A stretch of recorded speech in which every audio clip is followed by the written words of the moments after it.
Yarn sensation. Just click on my yarn lady or click the subscribe button.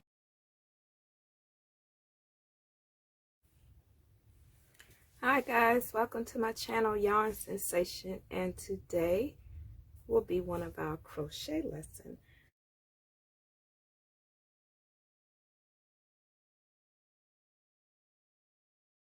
Other equipment that you may find useful when you're crocheting, and that would be a ruler. Comes in handy when you're making hats, blankets, anything. Whenever you need to find the size of something, you can pull out your little handy dandy tape measure to measure whatever project you're working on. And then you have, of course, your stitch markers, and stitch markers can be purchased from expensive to anything that you have around the house. Like these little cuties, they were almost $8 for a pack, but I like the design of them.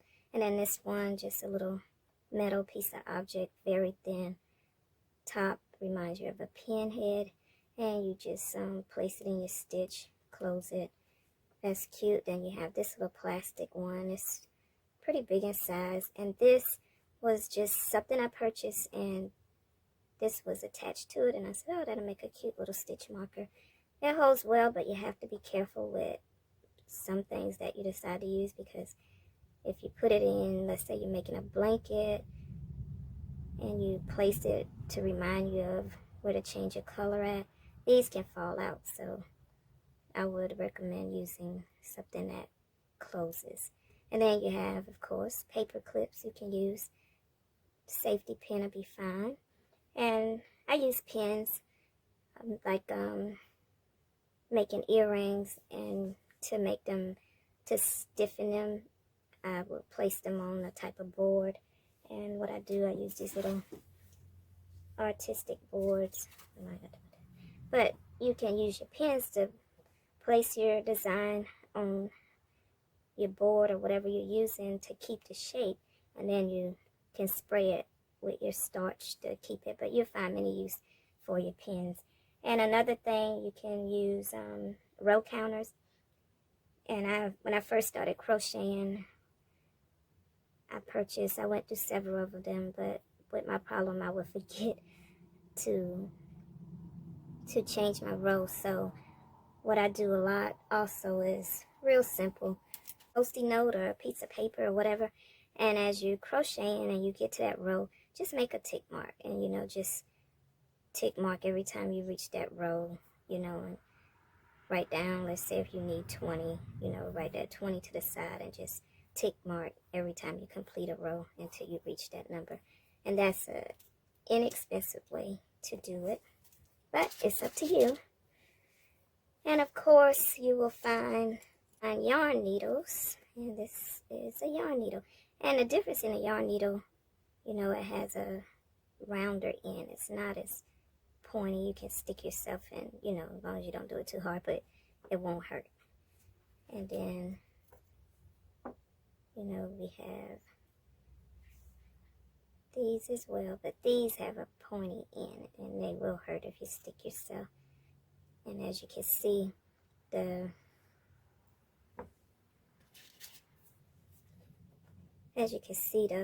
hole is not that big compared to this one. But like I said, when I go to the store, if I see it and I think I might need that, so I get it. But I find these useful, the pointy end, when I'm not using yarn. Maybe I'm using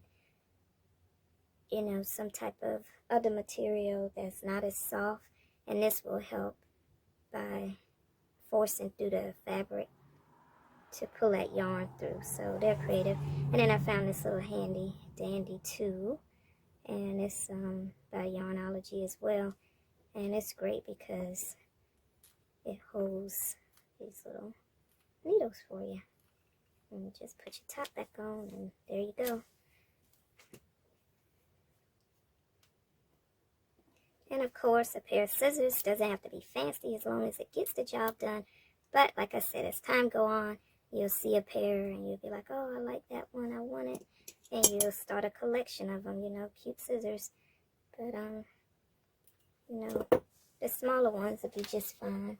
These as well, and these are nice because if you're a crocheter, a knitter, or whatever, and your craft requires cutting, these would be handy for travel. So, you know, you just pull these apart, and there's your scissors, nice and pretty. And these were a gift, so I haven't used them. Sometimes when I get gifts, you know, it's like this big old treasure, and I just keep them, you know, without using them. And just close it back. But those are great. If you're planning to try crocheting and you're not sure that you want to invest a lot, I found this yarn, and I finally got a chance to use it. And it's called Just Yarn, and it's worsted weight, and it's 4 medium. And let's see, it's 100% acrylic, and it tells you how many yards, how many grams, ounces, how to care for it once you make your project, and then it gives you the size hook that it recommends for you to use to create whatever project you're making. One thing that one of the stitches or one of the movements you're going to always have to use before you get a project going, and it's called a slip knot.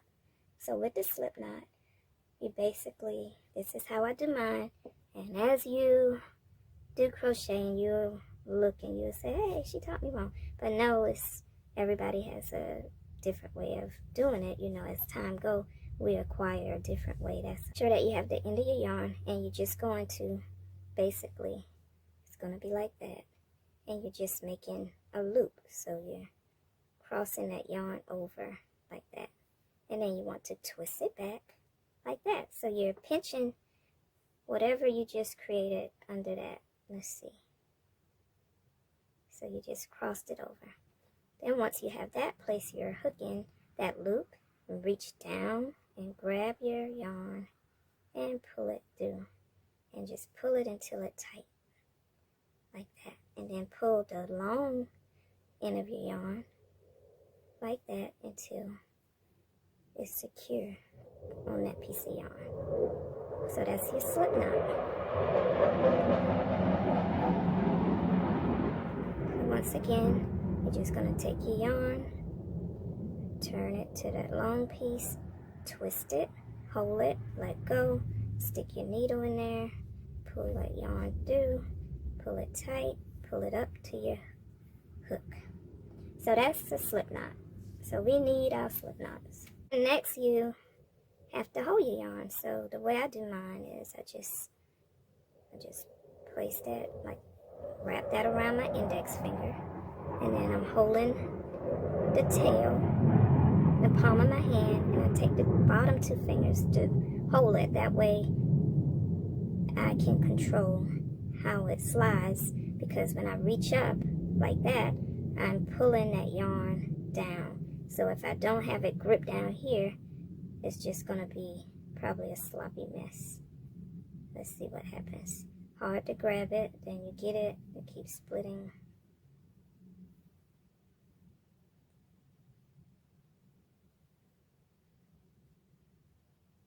So you're going to have pressure there.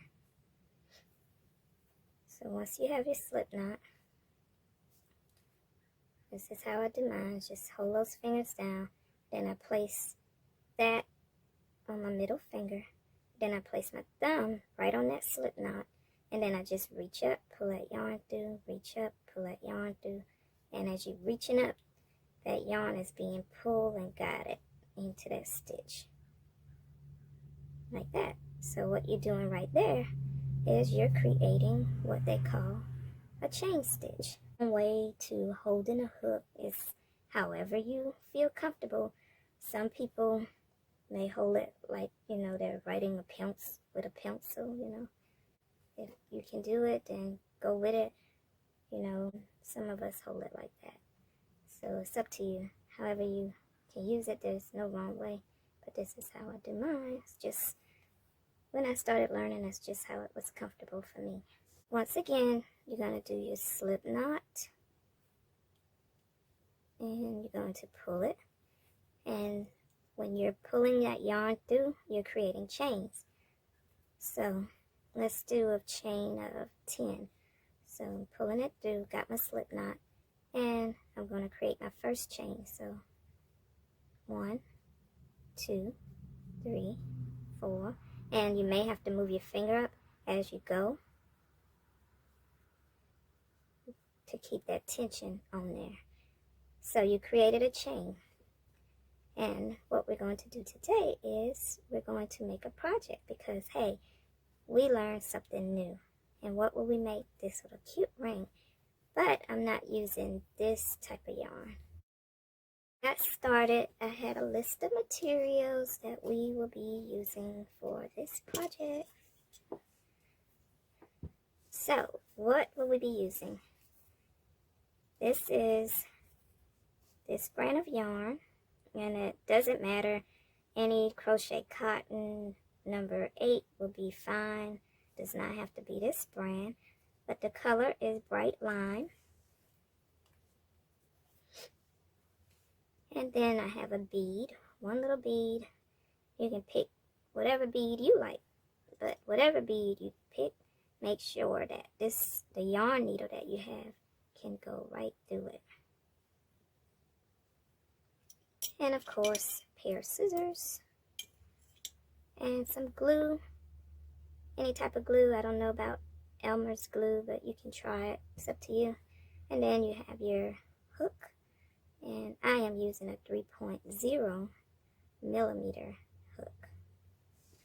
Okay, so to get started, we're going to put what we learned to the test. So remember, you want to start with a slip knot, grab your hook, pull your yarn through, make sure that you're wrapping however you can hold your yarn at the time. Comes with a little practice, but you will get it. And you want to chain 13. 1, 2, 3, 4, 5, 6, 7, 8, 9, 10, 11, 12, 13. And I'm choosing 13. You know, that's the measurement that I got for my finger. And it's, you know, average size finger. But I can show you how you could measure it to see what size you may need. Okay, once you have your 13, you're going to take your scissors. You're going to leave a little bit of a tail and just cut that off. So we're through with our yarn for right now. And whenever you create a chain, it is not set in stone until you pull this yarn all the way through that last chain and tighten it. There, it should not come loose. Okay, so once you have that, you want to take your yarn needle, and you're going to just take the end of your yarn, and what I do is I just fold the yarn. That way I can push it through that hole better. And then as you're looking at your yarn, it's pretty, you know. What you're going to do is you're just going to go to the other side, and you want to place that needle in that last chain that you made. And you're going to pull it all the way through until chain meets chain.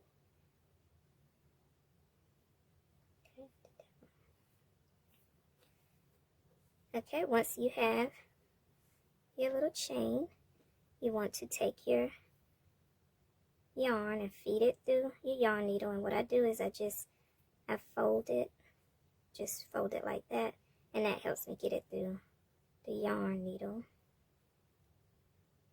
And then take your precious little bead, and you just want to feed it through, pull it onto your chain, doesn't matter where, as long as it's on there.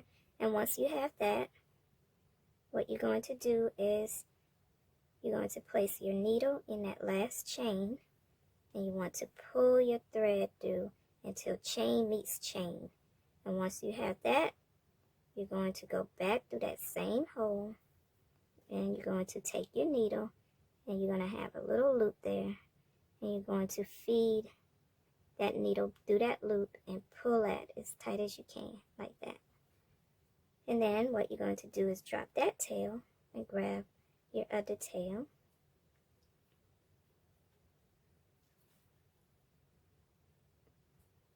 You're going to feed your yarn through, and you're going to go do that last chain once again,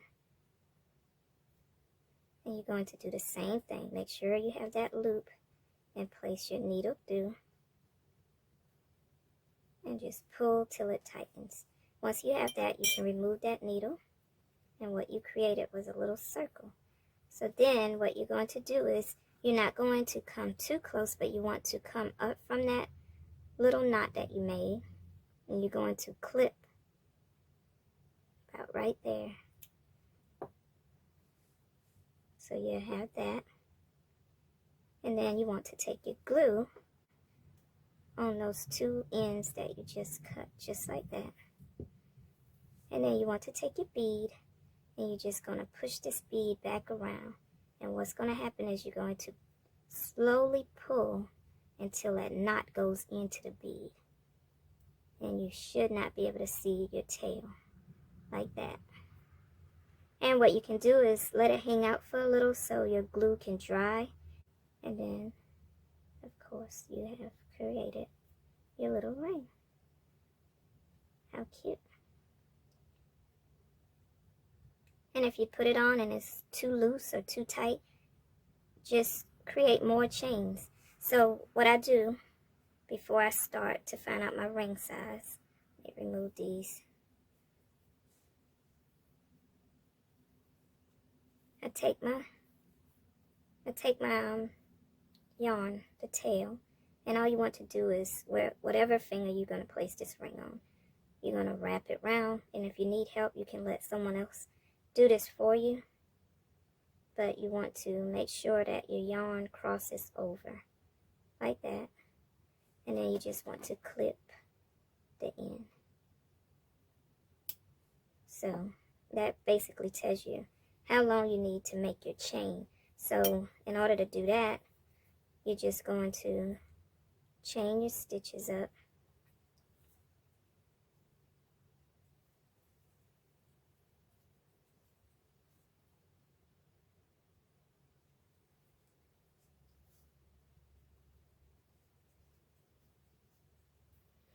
And you just want to lay it down and see if you're close. Okay, look like you need a few more. That was 13, 14, 15. So I would say it's 15 chains long.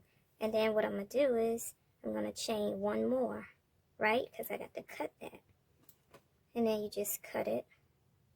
And if you're having problems feeding your yarn through that last hole on the chain and then able to make that loop, just make this longer. That's all, until you are better at doing it.